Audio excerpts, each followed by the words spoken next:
Hello दोस्तों, मैं मितेश आपका स्वागत करता हूं अपने YouTube channel village student live blog में। अगर आपने मेरे चैनल को अभी तक सब्सक्राइब नहीं किया है तो काइंडली मेरे चैनल को सब्सक्राइब कर लो। एक्चुअली आज मैं फ्री था। एक्चुअली मेरा तो पहले ही आपको पता है कि मैंने 75 डेज का चैलेंज लिया था, बट वो एग्जाम की वजह से ब्रेक हो गया। तो मैं सोचा कि चलो एक दिन रेस्ट कर लेता हूँ प्रॉपर रेस्ट के बाद। तो आज मेरा रेस्ट था, तो मैंने कुछ कुछ टॉपिक को रिवाइज कर रहा था। तो रिवाइज करने के टाइम पे मुझे लगा कि आपके सामने ये कुछ टॉपिक लेके आऊँ जिससे आपको भी एक कुछ मतलब हेल्प हो जाए, जो मतलब आने वाले एग्जाम में मदद मिल जाए और मेरा भी एक रिवाइज हो जाए। रिवाइज एक्चुअली आप वीडियो बनाते हो तो टोटल आपको पूरा कॉन्सेप्ट क्लियर करना पड़ता है, वो सब चीज। और एक मेरा रिवीजन भी मैं कर रहा था, कुछ कुछ टॉपिक को मैं सोचा कि क्यों ना रिवीजन कर लूँ। सो गाइज, आज का टॉपिक है तो ऐसा कर सकते हो, रिवीजन टॉपिक कह सकते हो या कुछ भी कि आप अपने हिसाब से जो उसका नेम डाल दो, टाइटल डाल दो। तो मेरे हिसाब से तो आज का जो मेरा टॉपिक है मेकिंग ऑफ इंडियन कॉन्स्टिट्यूशन, मतलब भारतीय संविधान का निर्माण है, टॉपिक का नाम है। तो दोस्तों, हम लोगों को ये चीज जानना चाहिए कि आखिर भारतीय संविधान के निर्माण की आवश्यकता क्यों पड़ी, आखिर भारत में अपना संविधान की ही जरूरत क्यों पड़ी। तो एक्चुअल आप लोगों को पता है तो है ही, यहाँ के सब लोग जानते हैं और आने वाले जनरेशन को भी पता होगा, क्योंकि हमारा देश 15 अगस्त 1947 के पहले की स्टोरी, 15 अगस्त 1947 के पहले हमारा देश भारत अंग्रेजों के तहत गुलाम था। मतलब हमारे इंडिया पे ब्रिटिश का रूल कार्य करता था। मतलब इंडिया को ब्रिटिश भारत के नाम से जाना जाता था। इंडिया को सिर्फ हिंदुस्तान ही नहीं, पूरे मतलब जो वर्तमान में इंडिया और पाकिस्तान है उसको भी ब्रिटिश भारत के नाम से जाना जाता था। ब्रिटिश भारत का मतलब क्या होता है दोस्तों, पहले ये चीज समझ लीजिए। ब्रिटिश भारत का मतलब है कि ब्रिटिश मतलब इंडिया सिर्फ नाम का है, यहाँ पे रूल चल रही है ब्रिटिश का। मतलब इंडिया में जो इंडिया के लिए जो लॉ बन रही है वो इंडिया में नहीं बन रही है, वो लंदन में बन रही है। मतलब ब्रिटिशर लोग बना रहे हैं और इंडिया में उस रूल को फॉलो करवा रहे हैं।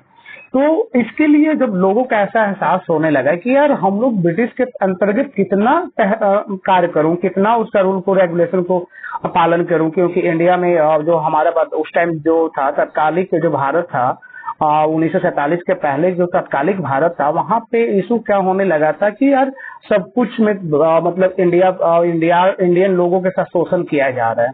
मतलब बहुत सारे ऐसे मतलब रूल रेगुलेशन थे जिससे इंडियन जो भारतीय थे वो पूरी तरह मतलब उसको क्या कह सकते हो, ग्रसित हो चुके थे, एकदम अशोषित हो चुके थे। ये सब चीज हो रही थी और इसके लिए हमारे इंडिया में मतलब जब यहाँ तो लोगों को लगा कि यार अब बहुत हो चुका है, तो एक लंबा संघर्ष चला जिसे स्वतंत्रता संग्राम के नाम से जानते हैं।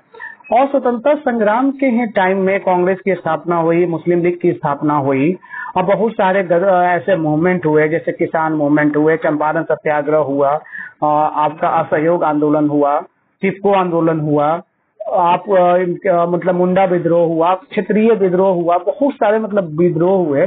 जो एक होता है कि स्वतंत्रता संग्राम की ओर मतलब स्वतंत्रता संग्राम को जन्म दिया।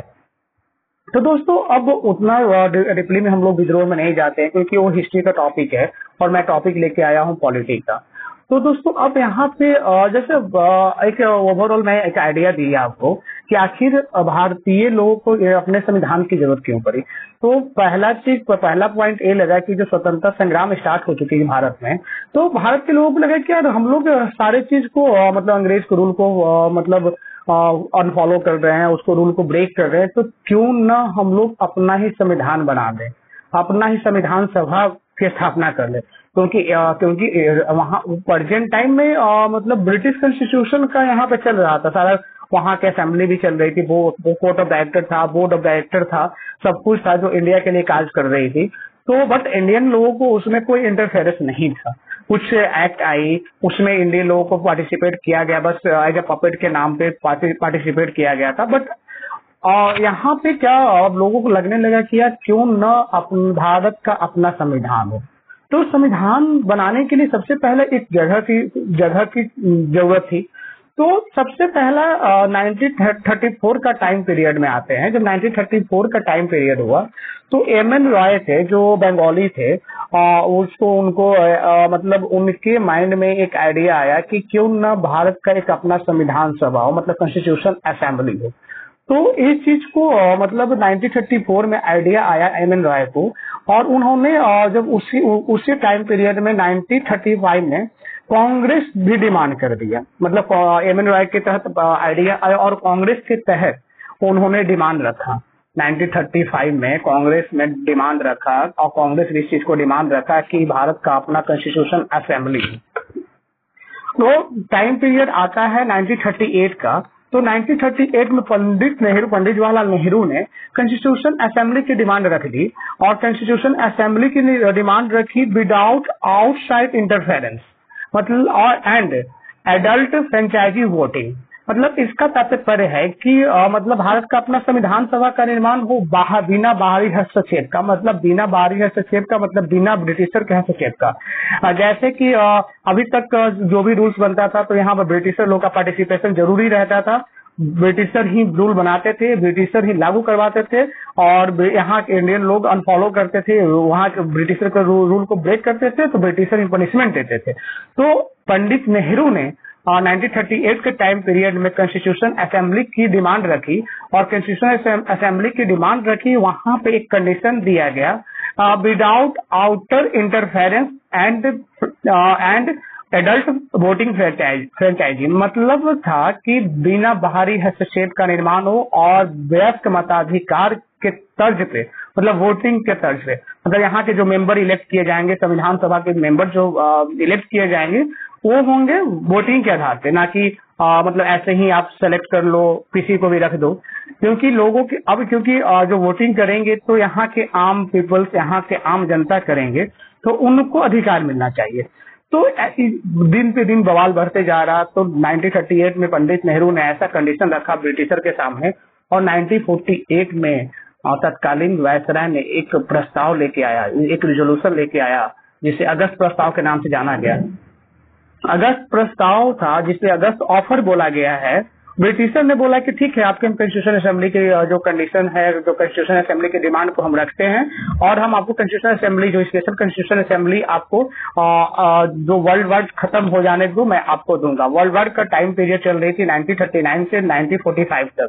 तो अभी का टाइम 1940 में अगस्त प्रस्ताव आया। तो उस टाइम ब्रिटिशर ने बोला, भारतीय लोगों से बोला कि हम आपकी कॉन्स्टिट्यूशन असेंबली की डिमांड को मतलब डिमांड पे एक्सेप्ट करते हैं, बट आपको हमारे जो द्वितीय वर्ल्ड मतलब विश्व जो चल रहा है, आप उसमें पार्टिसिपेशन करो। लेकिन इंडियन लोग अब तक मतलब ऐसे जो अगस्त प्रस्ताव में जो लिखी हुई बातों से मतलब खुश नहीं थे, नाखुश हुए। और जिसको बोला गया था कि मतलब इंडियन लोगों को गाजर देना, ठीक है, गाजर मूली, मतलब कहा जाता है किसी इंसान को भूख बहुत ज्यादा है, सिर्फ एक गाजर से क्या हो जाएगा, उसका पेट भर जाएगा। अब तक जो स्वतंत्रता की, आजादी की भूख इतनी ज्यादा बढ़ चुकी थी कि सिर्फ ऐसा कि कॉन्स्टिट्यूशन मतलब कॉन्स्टिट्यूशन असेंबली के डिमांड को एक्सेप्ट करना ही एक मतलब जरूरी नहीं था।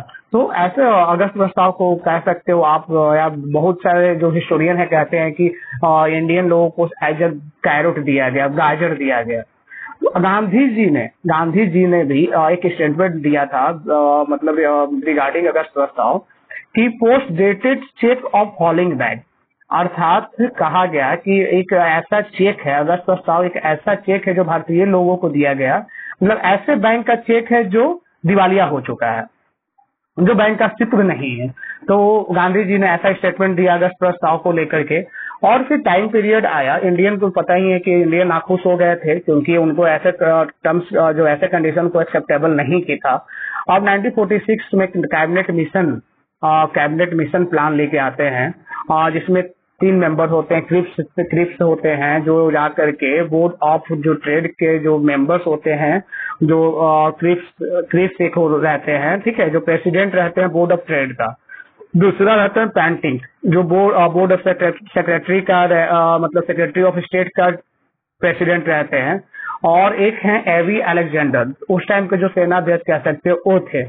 लेकिन यहाँ पे कैबिनेट मिशन में बोला गया कि हम आपकी जो है जो आपकी जो डिमांड है, मैं डिमांड को मतलब कैबिनेट मिशन ने एक्सेप्टेड किया, लेकिन एक्सेप्टेड के पहले एक टर्म लगा दिया, पार्शियली एक्सेप्टेड, मतलब partially accepted constitution assembly formation.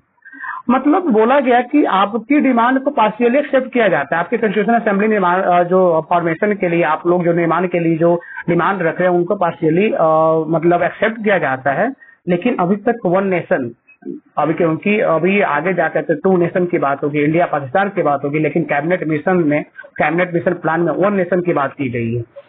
यहाँ पे मिशन साहब जो थे, क्रिप्स जो कैबिनेट मिशन आया, कैबिनेट मिशन में जो प्लान आया, जो प्लान 1946 में आया, उसमें बोला गया कि जो कॉन्स्टिट्यूशन असेंबली के जो मेंबर होंगे, और जो कॉन्स्टिट्यूशन असेंबली जो वन नेशन की बात कर रही थी, उसमें जो मेंबर होंगे, उसमें बोला गया था कैबिनेट मिशन के तहत कि पार्शियली इलेक्टेड होंगे और पार्शियली सेलेक्टेड होंगे।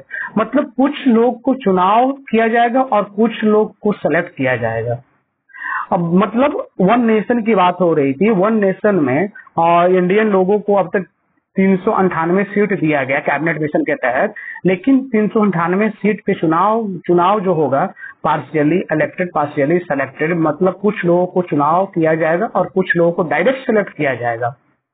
इससे भी इंडियन लोग मान चुके थे इस चीज को, चलो यार कुछ तो भारत के पक्ष में आ रही है। तो क्या हुआ कि उस टाइम क्या बोला गया कि जो ब्रिटिश इंडिया से जो मतलब जो सेलेक्ट होंगे, जो उनको सॉरी जो इलेक्ट किया जाएगा उनको, वो 296 मतलब 296 सीट पे 296 पीपुल्स को सेलेक्ट किया जाएगा, इलेक्ट किया जाएगा, और 93 जो जिनको सेलेक्ट किया जाएगा वो प्रिंसली स्टेट से होंगे, और जो 296 जो मेंबर्स होंगे, जो कॉन्स्टिट्यूशन असेंबली के जो मेंबर्स होंगे, वो ब्रिटिश इंडिया के होंगे। मतलब इसका जो कैलकुलेशन हुआ, जो डिवाइड हुआ, जो डिस्ट्रीब्यूशन हुआ, जो मतलब 296 सीट पे, वो वहां के पॉपुलेशन के हिसाब से किया गया था, ना कि आप कहीं से भी ले लो। ये सब कैबिनेट मिशन प्रस्ताव में, कैबिनेट मिशन प्लान में ये सब चीज लेके आया गया था।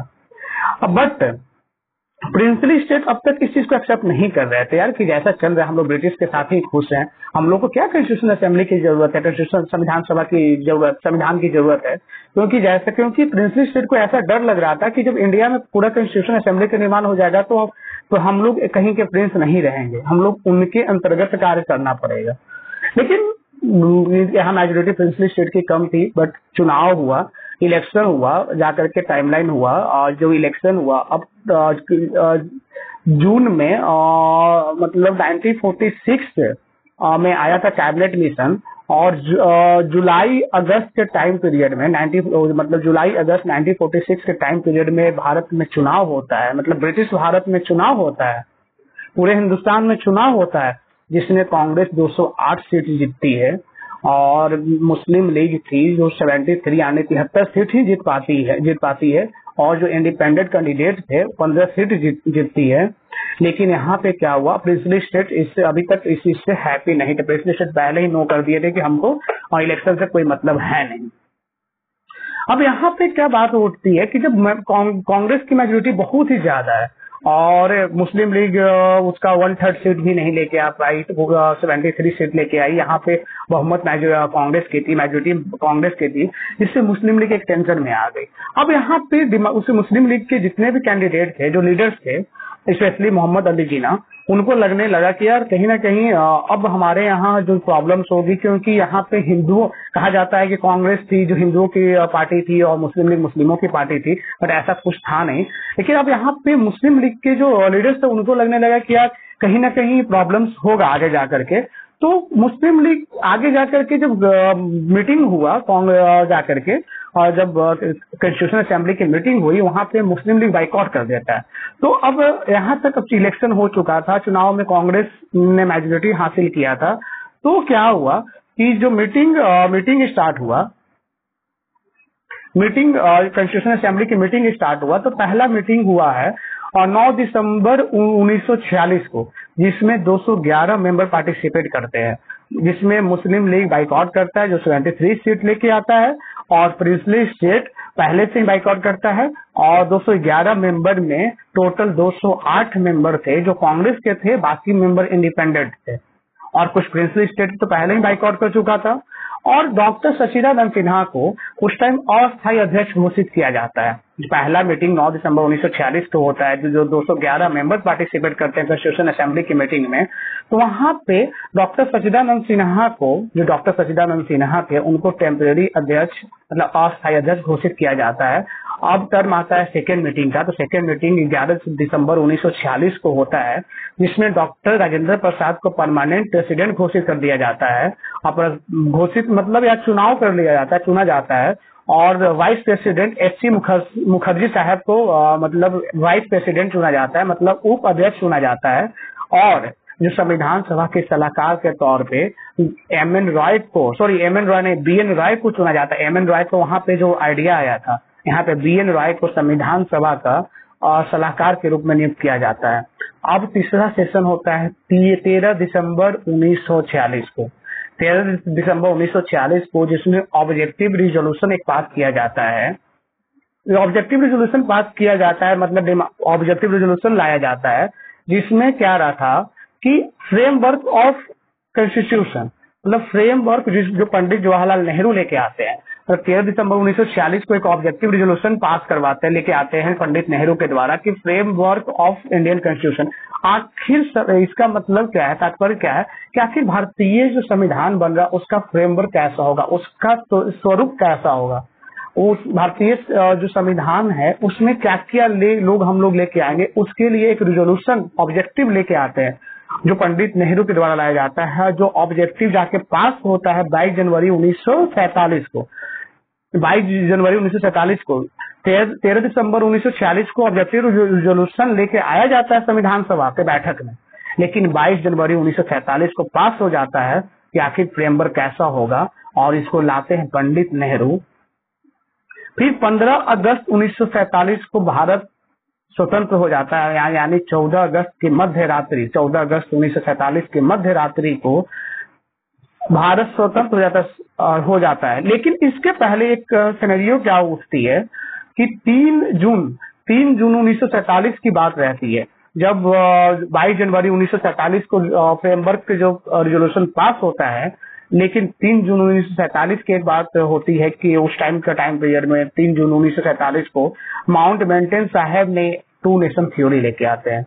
मतलब बोला जाता है कि अब भारत में एक संविधान सभा का निर्माण नहीं होगा, अब 2 संविधान सभा का निर्माण होगा, जिसे इंडिया और पाकिस्तान के नाम से जाना जाएगा। मतलब इंडिया की संविधान सभा अलग होगी, पाकिस्तान की संविधान सभा अलग होगी। मतलब 2 नेशन थ्योरी लेके आते हैं। और प्रिंसली स्टेट को फ्री कर दिया गया कि प्रिंसली स्टेट जिधर चाहेंगे उधर रहेंगे, या दोनों में से किसी के साथ नहीं जा सकते हैं, वो फ्री रह सकते हैं। लेकिन आने वाले टाइम में क्या हुआ कि जब इंडिया आजाद हो गई, इंडिया का अपना संविधान सभा बन गया, टोटल कार्य खत्म हो गया संविधान का, तब जाकर के वल्लभ भाई पटेल और बहुत सारे ऐसे स्वतंत्र जो लीडर्स थे, जो जाकर के बाई फोर्स मतलब बहुत सारा हथकंडा अपना करके प्रिंसली स्टेट को अपने इंडिया के अंतर्गत मिलाया। और जिसमें से जम्मू कश्मीर हो गया, आपका हैदराबाद हो गया, मैसूर हो गया, ये सब इम्पोर्टेंट है, और भी बहुत सारे हैं। तो वो सब चीज आगे आप जब हिस्ट्री पढ़ोगे तो हिस्ट्री में ये सब चीज का जिक्र किया गया अच्छे से। जब मॉडर्न हिस्ट्री के टाइम पीरियड में आप आओगे, मॉडर्न हिस्ट्री पढ़ोगे तो ये सब का जिक्र किया गया है। लेकिन अब तक क्या हो गया कि अब यहाँ पे 2 नेशन, मतलब 14 अगस्त 1947 को इंडिया और पाकिस्तान, मतलब 14 अगस्त 1947 की मध्य रात्रि को ब्रिटिश ने भारत और पाकिस्तान नामक 2 नए राष्ट्र को जन्म दिया। मतलब ऐसे कह सकते हो कि पाकिस्तान इंडिया से बना, और जाकर के और आधा जो था, मतलब मुस्लिम जहाँ मतलब मुस्लिम का जहाँ पे क्या मेजोरिटी था, उनको पाकिस्तान घोषित कर दिया गया, और जहाँ पे हिंदू की मेजोरिटी था उसको हिंदुस्तान घोषित कर दिया गया। मतलब 14 अगस्त 1947 की मध्य रात्रि को 2 नेशन ने जन्म लिया, जिसे इंडिया और पाकिस्तान के नाम से जाना जाता है। 14 अगस्त 1947 को हमारा पड़ोसी मुल्क जो हमसे ही निकला है, जाकर के वो अपना इंडिपेंडेंट डे मनाते हैं, और हम लोग 15 अगस्त 1947 को अपना इंडिपेंडेंट डे मनाते हैं। अब जाकर के क्या हुआ कि अब तक यहाँ पे संविधान सभा तो अब यहाँ पे जब 15 अगस्त 1947 में जब इंडिया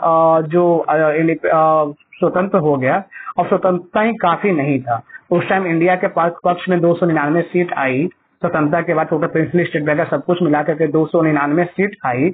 और अब यहाँ पे क्या हुआ कि अब लोगों के दिमाग में ये आने लगा कि अब हम लोग संविधान सभा को चलाए कैसे, मतलब फंक्शनल ऑफ कॉन्स्टिट्यूशन असेंबली। तो संविधान सभा को चलाया कैसे, संविधान को बनाया कैसे, यहाँ के जो लेजिस्लेचर थे मतलब लॉ नियम को बनाया कैसे। तो कुछ लोगों के लिए इसको नियुक्त किया गया, जैसे डॉक्टर राजेंद्र प्रसाद को कार्य दिया गया, संविधान सभा बनाने का कार्य दिया गया, और जो कानून था, जो नियम था, उन जेबी मालवंकर साहब को दिया गया। और ऐसे करते करते 26 नवंबर 1949 को हमारा संविधान पूर्ण रूप से बन के तैयार हो जाता है, जिसका टाइम पीरियड रहता है, जो संविधान सभा का निर्माण में 2 वर्ष 11 महीने 18 दिन का टाइम लगता है। एक इम्पोर्टेंट पॉइंट, महात्मा गांधी और जिन्ना साहब ने, महात्मा गांधी और मोहम्मद अली जिन्ना ने कल जो था कॉन्स्टिट्यूशन असेंबली में पार्टिसिपेशन नहीं दिया था। लोगों को लगता है कि मुस्लिम लीग के लीडर थे, वो डिमांड रख रहे थे, बट ऐसा नहीं है। महात्मा गांधी कांग्रेस के लीडर थे, बट कॉन्स्टिट्यूशन असेंबली में मोहम्मद अली जिन्ना एंड महात्मा गांधी ने पार्टिसिपेशन नहीं दिया था। अब कुछ बात करते हैं कि जो इम्पोर्टेंट वर्क था कॉन्स्टिट्यूशन असेंबली का, उन्होंने क्या क्या कार्य किया। तो पहला चीज कि उन्होंने मतलब कॉन्स्टिट्यूशन असेंबली ने सबसे पहला जो इंडियन का था, जो इंडिया का नेशनल फ्लैग, जो तिरंगा आज हम लोग फहराते हैं, जो हर एक मतलब जो होता है, कुछ फंक्शन होता है, जो गवर्नमेंट से रिलेटेड, गवर्नमेंट बिल्डिंग कहीं देख लो, कहीं भी देख लो, जो हमारा फ्लैग है इंडिया मतलब तिरंगा, उसको इंडिया ने 22 जुलाई 1947 को अडॉप्ट किया। भारत का जो नेशनल एंथम जन गण मन और नेशनल सॉन्ग वंदे मातरम को 24 जनवरी 1947 को अडॉप्ट किया गया और रैटिफाइड किया गया था। इंडिया ने खुद को रजिस्टर्ड करवाया, मतलब रैटिफाइड करवाया कॉमनवेल्थ गेम के लिए मई 1949 में। और फर्स्ट इंडिया का जो पहला प्रेसिडेंट को चुना गया था, जो डॉक्टर राजेंद्र प्रसाद चुने गए थे, वो 24 जनवरी 1950 को। दोस्तों अब बात आती है कि अब यहाँ पे आके संविधान सभा बनने में कितने रुपए का खर्च हुआ होगा, कितना सेशन हुआ, तो इस सब की बात होती है।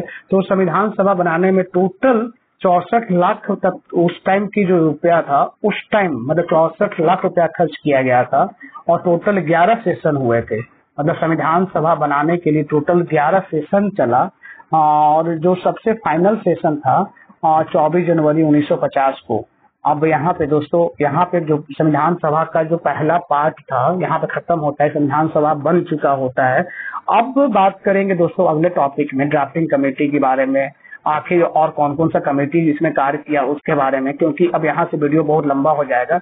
अगर यहाँ तक आपने मेरे वीडियो को देखा है, क्योंकि मैंने तो सारा रिवीजन कर चुका हूँ, तो कल के डेट में मतलब एक पार्ट 2 कह सकते हो कि पार्ट 2 इसका वीडियो आएगा, जिसमें ड्राफ्टिंग कमेटी है, मतलब जो भी और भी जो कॉन्स्टिट्यूशन असेंबली के विमान में जो कमेटी बना था उसके बारे में डिस्कशन करेंगे। उसका चेयरमैन कौन था, उसमें मेंबर्स कौन कौन थे, उनको कार्य क्या क्या दिया गया था, तो वो सब के बारे में डिस्कशन करेंगे। तो दोस्तों अब तक मैं वीडियो को यहीं पे खत्म करता हूँ।